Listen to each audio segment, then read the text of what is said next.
بسم اللہ الرحمن الرحیم۔ السلام علیکم۔ واقعہ کربلا حصہ 2۔ شیخ مفید اپنی کتاب ارصد میں لکھتے ہیں، جناب مسلم بن عقیل نے بروز منگل 8 ذوالحج 60 ہجری کو کوفہ میں قیام کیا اور 9 ذوالحج کو شہید ہوئے، اور امام حسین علیہ السلام نے بھی اس روز قیام مسلم مکہ سے عراق کی طرف روانہ ہوئے۔ اس لیے حضرت حسین علیہ السلام کا مکہ میں توقف 4 ماہ اور 4 دن بنتا ہے، کیوں نہ کہ 3 شعبان کو امام مکہ میں وارد ہوئے اور 8 ذوالحجہ کو مکہ سے باہر نکلے اور مکہ میں توقف کیا۔ اس طویل مدت میں حجاز اور بصرہ کے لوگ بھی آپ کے کارواں میں شامل ہو گئے۔ اب تھوڑا سا تعارف مسلم بن عقیل کا کرنا چاہوں گی۔ اہل کوفہ کے خطوط اور مسلم بن عقیل۔ مسلم ابن عقیل حضرت علی اکرم اللہ وجہہ کے بھائی حضرت عقیل ابن ابو طالب کے بیٹے تھے، یعنی حسین ابن علی کے چچا زاد بھائی تھے۔ واقعہ کربلا سے کچھ عرصہ پہلے جب حضرت حسین رضی اللہ عنہ مکہ میں تھے تو کوفہ کے لوگوں نے حسین ابن علی کو خطوط بھیج کر کوفہ آنے کی دعوت دی اور دین کے لیے جان و مال تک کو قربان کرنے کا عہد و پیما کیا، تو انہوں نے مسلم ابن عقیل کو صورتحال کا جائزہ لینے کے لیے کوفہ روانہ کیا۔ وہاں پہنچ کر انہیں صورتحال مناسب لگی اور انہوں نے حضرت حسین رضیہ کو خط بھیج دیا کہ کوفہ آنے میں کوئی قباحت نہیں، مگر یہ سب مولا حسین رضا کو کوفہ بلانے کی ایک سازش تھی۔ مسلم بن عقیل جو کہ مولا حسین کی ہمشیرہ رقبہ جو غازی عباس کی سگی بہن تھی کے شوہر بھی تھے، اپنے 2 کمسن بیٹوں ابراہیم اور عبداللہ کے ساتھ کوفہ آئے تھے۔ جب کوفہ میں حالات مکمل بدل گئے، مسلم بن عقیل نے امام حسین کو خط لکھا کہ یہاں نہ آئیں، یہاں کے حالات مکمل بدل چکے ہیں، مگر چونکہ امام حسین روانہ ہو چکے تھے اور وہ جانتے تھے ان کی شہادت کربلا میں ہے، اس لیے وہ سفر جاری رکھے رہے۔ بعد میں یزید بن معاویہ نے عبداللہ بن زیاد کو کوفہ کا حکمران بنا کر بھیجا، جس نے حضرت مسلم بن عقیل کو دھوکے سے شہید کروا دیا، اور یہ 9 ذوالحج کا دن عید قرباں سے 1 دن پہلے انہوں نے اپنے دونوں بیٹوں کو حارث کے گھر چھوڑا، مگر حارث وہ تھا جو انعام کی لالچ میں ان تینوں کو شہید کرنا چاہتا تھا۔ اس نے ان بچوں کو دریائے فرات کے کنارے لے جا کر شہید کر دیا۔ تاریخ کہتی ہے ان بچوں کی عمر 3 سال اور 7 سال تھی۔ کہیں پڑھا لکھا ملتا ہے کہ ان بچوں کو اپنے باپ مسلم بن عقیل کی شہادت کے اگلے دن ہی شہید کر دیا گیا تھا، یعنی عید کے دن۔ کہیں لکھا ملتا ہے کہ 7 ہجری 9 ذوالحج کو امیر مسلم کی شہادت کے کچھ دن بعد 12 ذوالحج کو ان کو شہید کر دیا گیا۔ کہیں یہ بھی ملتا ہے کہ ان کی شہادت کے ٹھیک 1 سال بعد 10 ذوالحج 21 ہجری ان کو شہید کیا گیا۔ حسین ابن علی میدان کربلا میں 61 ہجری۔ اہل مکہ مکرمہ اور اہل مدینہ نے آپ کو کوفہ جانے سے باز رکھنے کے لیے پوری کوششیں کی، لیکن آپ مکمل طور پر عزم کر چکے تھے۔ آپ نے وہاں اہل و عیال سفر کا آغاز کیا۔ حضرت امام حسین علیہ السلام نے فرمایا، میں اپنے اہل و عیال کو کربلا کی قربان گاہ کی طرف لے جا رہا ہوں تاکہ امر بالمعروف نیکی کا حکم دینا، برائی سے روکنے کے ذریعے دین کو زندہ کروں۔ جب اب مقام سالبیہ میں پہنچے تو آپ کو مسلم بن عقیل کی شہادت کی خبر ملی۔ اس خبر کو سن کر قافلے والوں پر مایوسی چھا گئی اور ان کا واپس جانے کا ارادہ ہوا، مگر مسلم بن عقیل کے بیٹوں نے کہا کہ ہم قصاص لیے بنا نہیں جائیں گے، ورنہ انہیں کی طرح مر جائیں گے۔ چنانچہ آہستہ آہستہ کر کے بعض قبائل والے جدا ہو گئے، یہاں تک کہ خاص خاندان اور قبیلے والے رہ گئے، جن کی تعداد 80 کے قریب بتائی جاتی ہے۔ اسی دوران ابن زیاد نے حضرت حسین کے پیش قدمی روکنے کے لیے ہربن یزید کو روانہ کیا۔ راستے میں ہر کی ملاقات حضرت حسین سے ہوئی اور اس نے کہا کہ ابن زیاد نے حکم دیا ہے کہ ہم آپ کے ساتھ رہیں اور آپ کو حراست میں لیں۔ حضرت حسین نے کہا کہ یہ ذلت ہرگز برداشت نہیں کر سکتا کہ ابن زیاد کے سامنے گرفتار ہو کر جائیں، اور آپ نے واپسی کا ارادہ کیا تو ہر بن یزید نے ابن زیاد کے ڈر سے انہیں روکا اور واپسی کے راستے پر کھڑا ہو گیا۔ بالآخر یہ مختصر سا قافلہ کربلا کے میدان میں اترا۔ تاریخ بتاتی ہے کہ جب امام حسین اس جگہ پہنچے جہاں ان کو شہید ہونا تھا، ان کے گھوڑے رک گئے۔ امام حسین نیچے اترے، کربلا کی ریت کو ہاتھ میں لیا۔ کہیں لکھا ہے وہ خون میں تبدیل ہوگی؟ جو بھی تھا، امام حسین نے جان لیا کہ یہ وہی جگہ ہے اور اسی سے آگے کا سفر نہیں کرنا۔ انہوں نے وہاں کے قبیلے بنو اسد کے رہائشیوں کو بلایا اور ان سے پوچھا اس جگہ کا نام کیا ہے۔ لوگوں نے اس کو 2 نام لیے۔ مولا نے فرمایا تیسرا نام بتاؤ۔ انہوں نے کہا اسے کربلا بھی کہتے ہیں۔ امام حسین نے اپنے بھائی غازی عباس جو قافلے کے سپہ سالار بھی تھے کو حکم دیا کہ خیمے یہیں لگا دے۔ امام حسین نے بنو اسد کے لوگوں سے زمین کی قیمت پوچھی۔ سب حیران رہ گئے کیونکہ وہ ایک جنگل تھا، ریتلا اور خوفناک، یہاں پر نہ کوئی فصل ہوتی تھی نہ کوئی آبادی۔ انہوں نے امام حسین سے کہا یہ زمین تو کسی کام کی نہیں، آپ اس کو مت خریدیں، یہ تو ایک جنگل ہے جو آپ کو نقصان ہی دے گا، آپ اپنے خاندان کے ساتھ ہیں تو بہتر ہے اس جگہ قیام نہ کریں۔ مگر مولا حسین نے فرمایا کہ وہ یہی زمین خریدیں گے، اس کے دام بتائیں اور وہ اس بنجر اور خوفناک زمین کو آباد کر دیں گے، اور انہوں نے اپنا وعدہ پورا کیا۔ آج کربلا آباد ہے، لوگ اس جگہ کے لیے ترستے ہیں۔ خیر اس زمین کے مالک نے اس کے دام بتائے۔ یہ زمین 16,000 مربع میل تھی اور اس کی قیمت 60,000 درہم مقرر ہوئی۔ تاریخ کہتی ہے کہ یہ قیمت آدھی مولا حسین نے ادا کی اور آدھی ان کے ہمشیرہ بی بی زینب نے ادا کی، اور یہ زمین شہزادہ علی اکبر کے نام پر کر دی گئی کیونکہ شہزادہ اکبر امام حسین کے بیٹے تھے، مگر بی بی زینب نے انہیں پالا تھا اور وہ ان کو اپنا بیٹا کہتی تھی۔ یکم محرم کو اور بعض روایتوں کے مطابق 2 محرم کو اس میدان میں اترے اور ساتھیوں سے پوچھا یہ کون سا میدان ہے، اس کا نام کیا ہے؟ انہوں نے بتایا کہ حضرت اس کا نام کربلا ہے۔ فرمانے لگے بس یہی خیمے لگا دو، یہی ہمارے سفر کی آخری منزل ہے۔ اس جگہ پہنچے ہی آپ کو خود نبی کریم صلی اللہ علیہ وآلہ وسلم کے وہ فرامین یاد آ گئے جو آپ نے کربلا کے متعلق بتائے تھے، اور بچپن کے زمانے کی یادیں اور حضور صلی اللہ علیہ وآلہ وسلم کی دی ہوئی بشارتیں سامنے آ گئی۔ وہ بچپن کا لمحہ یاد آ گیا کہ جب ام سلمہ رضی اللہ عنہ کی روایت کے مطابق حضرت ام سلمہ کی گود میں امام علی مقام حضرت امام حسین رضی اللہ عنہ کھیل رہے تھے کہ آقا دو جہاں صلی اللہ علیہ وآلہ وسلم کی چشمان مقدس پر آنسو آ گئے۔ ام المومنین نے پوچھا یا رسول اللہ صلی اللہ علیہ وآلہ وسلم کیا بات ہے، آپ کی آنکھوں میں آنسو آ گئے ہیں؟ فرمایا اے ام سلمہ میرے پاس حضرت جبرائیل علیہ السلام آئے ہیں اور اس نے شہزادے کی طرف اشارہ کر کے مجھے بتایا ہے کہ آقا آپ کے بعد امت کا ایک ظالم گروہ آپ کے بیٹے حسین کو غریب الوطنی کے عالم میں شہید کر دے گا، اور عراق کے جس میدان میں ان کی شہادت ہوگی اس کا نام کربلا ہوگا، اور یہ اس زمانے کی سرخ مٹی ہے۔ حضور صلی اللہ علیہ وآلہ وسلم نے اس مٹی کو سونگھ کر فرمایا یہ کربلا، حقیقت یہ ہے کہ اس مٹی سے بھی رنج و عالم اور دکھ اور درد کی بو آ رہی ہے۔ یہی وہ میدان ہے جس کی نسبت میرے بابا علی نے خبر دی تھی کہ یہاں میرے حسین اور اس کے قافلے کے خیمے لگیں گے، یہاں ان مسافروں کے کجاوے رکھے جائیں گے، یہاں ان کا مقدس خون بہایا جائے گا، اور آل محمد صلی اللہ علیہ وآلہ وسلم کا ایک مبارک گروہ ہے بے دردی کے ساتھ یہاں شہید کر دیا جائے گا، ایسی شہادت کہ جس پر زمین بھی روئے گی اور آسمان بھی آنسو بہائے گا۔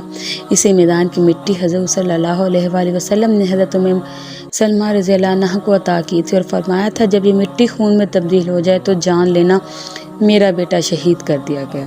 اے ام سلمہ اس مٹی کو سنبھال کر رکھنا، مجھے معلوم ہے کہ جب میرے بیٹے حسین کی شہادت کا وقت آئے گا تو اس وقت تو زندہ ہوگی، جب یہ مٹی سرخ ہو جائے تو سمجھ لینا کہ میرا بیٹا حسین شہید کر دیا گیا ہے۔ یہ ساری بشارتیں پہلے سے دی جا چکی تھی، اس لیے امام علی مقام نے اس میدان کو اپنے سفر کی انتہا سمجھ کر خیمے لگائے اور یہ خیال فرمایا کہ دریائے قریب ہے، پانی میسر آئے گا، لیکن ان ظالموں نے آپ کو پانی سے محروم کرنے کا منصوبہ بنا لیا۔ جب آپ کربلا میں پہنچے خیمے نصب کر لیے، اس وقت آپ کے ساتھ 45 سوار اور 100 کے قریب پیدل تھے۔ ابن زیاد کی طرف خیر کو حکم کر دیا گیا کہ قافلہ اہل بیت کو ایک ایسے میدان میں گھیر کر لے جاؤ جہاں کوئی قلعہ اور پانی کا چشمہ نہ ہو۔ اس حکم کے بعد مزاحمت کی یہ 2 محرم اور 61 ہجری کا واقعہ ہے کہ قافلہ اہل بیت اپنے آخری مستقر یعنی نینوا کے میدان کربلا میں خیمہ زن ہو گیا۔ زبیر بن کیش نے کہا یا ابن رسول اللہ آئندہ جو وقت آئے گا وہ اس سے بھی زیادہ سخت ہوگا، ابھی لڑنا آسان ہے، اس دستے کے بعد جو فوجیں آئیں گی ہم ان کے ساتھ لڑ نہ سکیں گے، لیکن اس مجسمہ شرافت و اثار نے جواب میں فرمایا کہ میں اپنی طرف سے لڑائی کی ابتدا نہ کروں گا، محرم ہجری کو عمرو بن سعد 4000 فوجوں کے ساتھ آپ کے مقابل آ کھڑا ہوا۔ عمرو بن سعد نے قرہ بن سعد خط حنظلی کو ملاقات کے لیے بھیجا تو سیدنا حسین نے فرمایا کہ مجھے تمہارے شہر والوں نے خطوط لکھ کر بلایا ہے، اگر میرا آنا تم کو پسند نہ ہو تو میں لوٹ جاتا ہوں۔ ابن سعد اس جواب سے بہت متاثر ہوا اور تمام واقعے اپنے زیاد کو لکھ کر بھیجا۔ اس نے جواب دیا کہ تم حسین اور اس کے ساتھیوں سے یزید کی بیعت لو، اگر وہ بیعت کر لے تو پھر دیکھا جائے گا۔ اس کے بعد ہی دوسرا حکم یہ پہنچا کہ قافلہ اہل بیت پر پانی بند کر دیا جائے۔ اس حکم پر ابن سعد نے 500 سواروں کا ایک دستہ دریائے کرات پر پانی روکنے کے لیے متعین کر دیا۔ اس دستے نے 7ویں محرم سے پانی روک دیا۔ عبداللہ بن ابو حسین شامی نے سیدنا حسین سے مخاطب ہو کر کہا، حسین پانی دیکھتے ہو کیسا آسمان کے جگر کی طرح جھلک رہا ہے، لیکن خدا کی قسم تمہیں ایک قطرہ بھی نہیں مل سکتا، تم اس طرح پیاسے مرو گے۔ جب لشکر حسین پر پیاس کا غلبہ ہوا تو حضرت حسین کے سوتیلے بھائی حضرت عباس بن علی پیشواروں اور 20 پیادہ افراد کے ساتھ گئے اور 500 شامیوں کا مقابلہ کر کے پانی کی مشقیں لے آئے۔ رات کے وقت ابن سعد اور سیدنا حسین کے درمیان بڑی دیر تک گفتگو ہوتی رہی۔ روایت ہے کہ سیدنا حسین نے 3 تجویزیں پیش کی۔ اول یہ کہ یزید کے پاس بھیج دیا جائے، دوم واپس جانے کی اجازت دی جائے، سوم کسی سرحدی مقام پر بھیج دیا جائے۔ عمر بن سعد نے آپ کی بات کو پسند کیا۔ عمر بن سعد نے عبداللہ بن زیاد کی طرف پیغام بھیج دیا۔ جب قاصد عبداللہ کے پاس پہنچا اور اسے خبر دی کہ حضرت حسین رضی اللہ عنہ تمہیں 3 باتوں میں سے کسی ایک بات کو قبول کرنے کا اختیار دیتے ہیں، تو عبداللہ بن زیاد راضی ہو گیا۔ کہا، حضرت حسین رضی اللہ عنہ جو بات پسند کرے وہ مجھے قبول ہے۔ اس وقت اس کے پاس شمر بن ذل جوش نامی بیٹھا ہوا تھا اور وہ ابن زیاد کا بڑا مقرب تھا۔ اس نے کہا، اللہ کی قسم ایسا نہیں ہو سکتا، بلکہ اسے چاہیے کہ وہ اپنے آپ کو تمہارے سپرد کر دے۔ چنانچہ ابن زیاد اس معلوم کی خوشامدانہ بات سے دھوکہ کھا گیا اور کہنے لگا، ہاں وہ اپنے آپ کو میرے سپرد کر دے، یعنی وہ میرے پاس کوفہ میں حاضر ہو اور میں اسے شام بھیجوں یا سرحدوں پر روانہ کروں یا مدینہ واپس بھیج دوں۔